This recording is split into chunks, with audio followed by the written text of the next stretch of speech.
کو सवार देता है। लेकिन हमारी तरतीब यहां भी उलट है। हम कहते हैं पहले दुनिया संवरे, बाद में आखिरत देखी जाएगी। और आखिरत के मामले में हमारे पास वो एक है पैमाना महदूद सा कि ये चीजें हमारे पास होंगी तो हमारी आखिरत बेहतर हो जाएगी, हमें जन्नत मिल जाएगी। मेरे नबी फरमाते जन्नत मुश्किलात के गलाफ में लपेट के रखी गई है। हमने समझा कि साल की एक 11वीं, महीने की एक 11वीं और साल का एक मिलाद और खतीब के किसी नुक्ते पर जोरदार सुबहान अल्लाह कह देना, ये हमारी आखिरत के लिए काफी है। मेरे भाई ये काफी नहीं, सहाबा की जिंदगियों को पढ़ के देखिए, उन्होंने अपनी जिंदगियों को गाल दिया था अमल की राहों पर। आखिरत के लिए उन्होंने मेहनत की थी।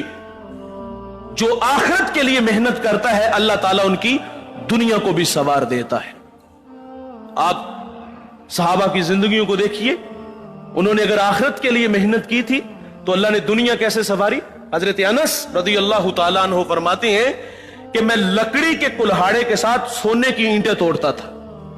लकड़ी के कुल्हाड़े के साथ सोने की ईंटें तोड़ा करता था। और हजरत अब्दुर्रहमान बिन औफ रज़ियल्लाहु ताला अन्हु सहाबा में सबसे अमीर सहाबी हैं। इनसे किसी ने पूछा कि आप अमीर कैसे हुए, अगर आप भी अमीर बनना चाहते हो तो तरीका और रास्ता अब्दुर्रहमान बिन औफ बताते हैं। आप फरमाते हैं कि मैंने कभी कम नफे को भी जाने नहीं दिया।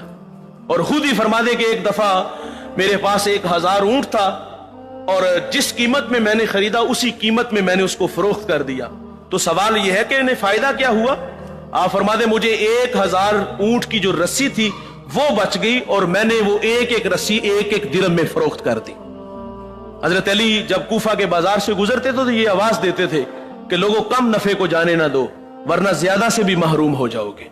अब्दुर्रहमान बिन औफ सहाबा में सबसे अमीर सहाबी हैं। और जब आपका विसाल हुआ, रावी लिखता है कि सुबह से लेकर दोपहर तक जो है आपके पास सोना था वो कुल्हाड़ी के साथ उसके साथ उसको काटा गया। और आपकी अजवाज में जो उनका हिस्सा बांटा गया, औरत का जो हिस्सा होता है वो 8वां हिस्सा होता है। तो आज के जमाने का वो 2 करोड़ से भी ज्यादा उनका हिस्सा बनता था। उन्होंने आखिरत के लिए मेहनत की, अल्लाह ने उनकी दुनिया भी सवार दी। हजरत उमर रज़ियल्लाहु ताला अन्हु रात को गश्त कर रहे, एक घर से बच्चे के रोने की आवाज आई तो आप वहां रुक गए। आवाज दी, बहन ये बच्चा क्यों रो रहा है। उसने कहा कि अमीरुल मोमिनीन ने कानून बनाया है कि जब बच्चा दूध छोड़ेगा तो बैतुल माल से उसका रोजीना लगेगा, उसका वजीफा मुकर्रर होगा। और मैं अपने बच्चे को कोशिश कर रही हूं कि ये रोटी खाना शुरू कर दे ताकि हमें बैतुल माल से वजीफा मिले। हजरत उमर रज़ियल्लाहु ताला अन्हु घर आए और फूंट फूंट के रोए। और सुबह फजर के वक्त जब जमात के लिए खड़े हुए मुसल्ले पे तो करात समझना मुश्किल हो गया। और फिर आप मिंबर पे खड़े हुए और आप रो के फरमाते अल्लाह उमर के हाल पे रहम करे, इसने बड़े बच्चों की जान ली है। और आपने वहां खड़े होकर वादा किया कि आज के बाद जिसके यहां बच्चा पैदा होगा तो जो ही वो दुनिया पे आएगा उसी वक्त उसका बैतुल माल से वजीफा मुकर्रर किया जाएगा। आखिरत के लिए मेहनत, अल्लाह ने दुनिया भी सवार दी। एक नाम है हारून रशीद। फरमाते मैं अपने महल में था और महल की खिड़की में मैंने एक मंजर देखा कि इमाम अबू यूसुफ रहमतुल्लाह अलैह आप मस्जिद की तरफ आ रहे हैं और पीछे पीछे 2 उनके तालिब इल्म थे। जब आप मस्जिद में दाखिल हुए तो बच्चे आगे लपके जूता उठाने के लिए, और जब जूता उठाने लगे तो दोनों बच्चों में नज़ा पैदा हुआ। एक कहता है कि जूते मैंने उठाने, दूसरा कहता है मैंने उठाना है।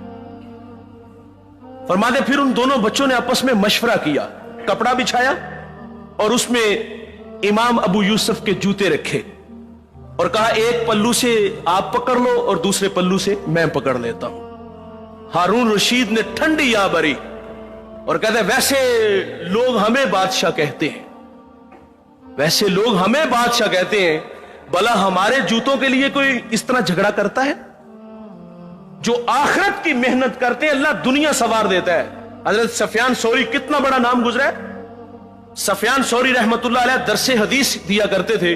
ایک شخص نے کہا حضرت میری آرزو ہے کہ جب آپ درس حدیث ارشاد فرمائیں تو میں آپ کو روزانہ آپ کو نیا لباس پیش کروں گا, آپ وہ پہن کر کے لوگوں کو درس حدیث دیا کریں. آپ